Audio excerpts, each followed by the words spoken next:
ഹേ everybody, ഇപ്പോൾ പുതിയതായിട്ട് release ചെയ്തിട്ടുള്ള മൂവിയാണ് kingdom of the planet of the ഏപ്സ്. ഈ ഒരു മൂവി കാണുന്നതിന് മുമ്പ് നിങ്ങൾ എന്തൊക്കെ അറിയണം എന്നതിനെ പറ്റിയിട്ടുള്ളതാണ് ഇന്നത്തെ video. So welcome back to the channel ഫ്രണ്ട്സി പൂൾ. ഞാൻ നിങ്ങളുടെ ഹോസ്റ്റ് നിതിൻ, കൂടെ മെജോമി ചാനലിനെ സപ്പോർട്ട് ചെയ്യുന്നു. ചാനലിലേക്ക് ആദ്യമായിട്ട് വന്നവരാണെങ്കിൽ ലൈക്ക് ചെയ്യാനും ഷെയർ ചെയ്യാനും സബ്സ്ക്രൈബ് ചെയ്യാനും മറക്കരുത്. നിങ്ങൾക്ക് ഇനിയും കൂടുതൽ പോപ്പ് കൾച്ചർ കണ്ടൻസ് ആയിട്ട് വരുന്നതായിരിക്കും. അപ്പോൾ kingdom of the planet of the ഏപ്സ്, ഇത് പ്ലാനറ്റ് ഓഫ് ദി ഏപ്സ് ഫ്രാഞ്ചൈസിയിലത്തെ 4ാമത്തെ ഭാഗമാണ്. ആൻഡ് ഓൾസോ പുതിയൊരു ട്രിലോജിയുടെ ഫസ്റ്റ് പാർട്ടും കൂടിയാണ് ഈ ഒരു ഏപ്സ് മൂവി. ആദ്യത്തെ ട്രിലോജി സ്റ്റാർട്ട് ചെയ്തത് 2011 അതിൻ്റെ പേര് rise of the planet of the ഏപ്സ് എന്നായിരുന്നു. അതിൻ്റെ 3ാമത്തെ ഭാഗമായിരുന്നു വാർ for the planet of the ഏപ്സ്. ഈ ഒരു സീരീസിൽ സീസർ എന്ന് പറഞ്ഞ ഒരു ക്യാരക്ടറിന് ചുറ്റിപ്പറ്റിയിട്ടായിരുന്നു മൊത്തം സ്റ്റോറി പോയത്. ഈ ഒരു ക്യാരക്ടറിന് മോഷൻ ക്യാപ്ചർ നൽകിയത് ആൻഡി സെർക്കിസ് ആണ്. ഈ ആക്ടർ നമുക്ക് ലോർഡ് ഓഫ് ദി റിങ്സിൽ ഗോളത്തിന് മോഷൻ ക്യാപ്ചർ കൊടുത്തിട്ടുണ്ട്. അതുപോലെ തന്നെ ബ്ലാക്ക് പാന്തറിൽ ക്ലോ എന്ന് പറഞ്ഞ വില്ലനായിട്ട് അഭിനയിച്ചിട്ടുണ്ട്. സീസണിൻ്റെ കഥയെ പറ്റി പറയുകയാണെങ്കിൽ ഒരു ലാംബ് ചിമ്പാൻസി ആയിട്ട് തുടങ്ങിയിട്ട് പിന്നെ ഏപ്സിൻ്റെ ലീഡറായി മാറുന്നതാണ്.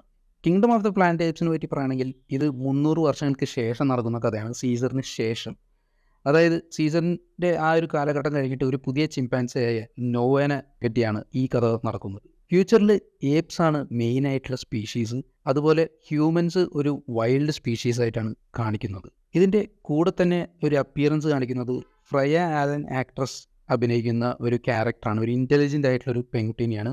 ഇദ്ദേഹം കാരണം കുറച്ച് ചേഞ്ചസ് വരുന്നതാണ് നോവ എന്ന് പറഞ്ഞ ചിമ്പാൻസിയിൽ. കാരണം നോവ പഠിച്ചു വെച്ചിട്ടുള്ള കാര്യങ്ങളിൽ നിന്ന് കുറേ കാര്യങ്ങൾ തെറ്റാന്നുള്ളത് മനസ്സിലാക്കുന്നതാണ്. അതുപോലെ തന്നെ ഏപ്സിൻ്റെ ലീഡറായ കിങ് പ്രോക്സിമസ് സീസറായിട്ട് ഒരു കൺഫ്ലിക്റ്റ് വരികയും ചെയ്യുന്നു. മൂവിയുടെ ബഡ്ജറ്റ് $165 million ആണ്. ഇതിൽ ഓവൻ ടീഗാണ് നോവായിട്ട് അഭിനയിക്കുന്നത്. ഫ്രയ ആലൻ മേ എന്ന് പറയുന്ന ക്യാരക്ടറായിട്ടാണ് ഇതിൽ അഭിനയിക്കുന്നത്. ഈ ആക്ട്രസ് വിച്ചർ സീരീസിൽ സിറി എന്ന് പറയുന്ന ക്യാരക്ടറായിട്ട് അഭിനയിച്ച് ഫേമസ് ആണ്. അതുപോലെ കെവിൻ ഡുറാൻഡ് ആണ് പ്രോക്സിമസ് സീസറായിട്ട് മോഷൻ ക്യാപ്ചർ നൽകിയിരിക്കുന്നത്. ഈ ആക്ടർ തന്നെയാണ് എക്സ്മെൻ ഒറിജിൻസ് വൂൾവറിനിൽ ബ്ലോബ് എന്ന ക്യാരക്ടറായിട്ട് അഭിനയിച്ചത്. ഇതിൽ ഏപ്സ് ആയിട്ട് അഭിനയിക്കുന്നത് ഓഫ്കോഴ്സ് ആക്ടേഴ്സ് എങ്ങനെയാണെന്ന് വെച്ചാൽ മോഷൻ ക്യാപ്ചർ ഷൂട്ട്സ് വെച്ചിട്ടാണ്. അതായത് ഇവരുടെ മൂവ്മെൻറ്റ്സും കാര്യങ്ങളൊക്കെ റെക്കോർഡ് ചെയ്തിട്ട് പിന്നീട് CGIയിൽ റെൻഡർ ചെയ്തെടുക്കുകയാണ് ചെയ്യുന്നത് ഏപ്സിൻ്റെ ആ ഒരു ലുക്കിലേക്ക്. ഈ ഒരു മൂവി പുതിയൊരു ട്രിലോജിയുടെ സ്റ്റാർട്ടാണ്.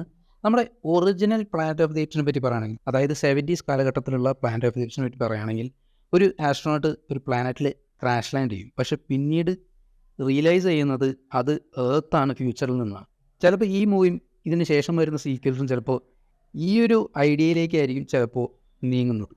എന്തായാലും ഒരു പുതിയ എക്സ്പീരിയൻസ് ആയിരിക്കും, പുതിയ ക്യാരക്ടേഴ്സും പിന്നെ പുതിയൊരു വേൾഡും കൂടി ആയിരിക്കും നമ്മുടെ മുമ്പത്തെ ട്രിലജിനേക്കാളും. So let's see. എന്തായാലും അടുത്ത വീഡിയോയിൽ കാണാം. Take care.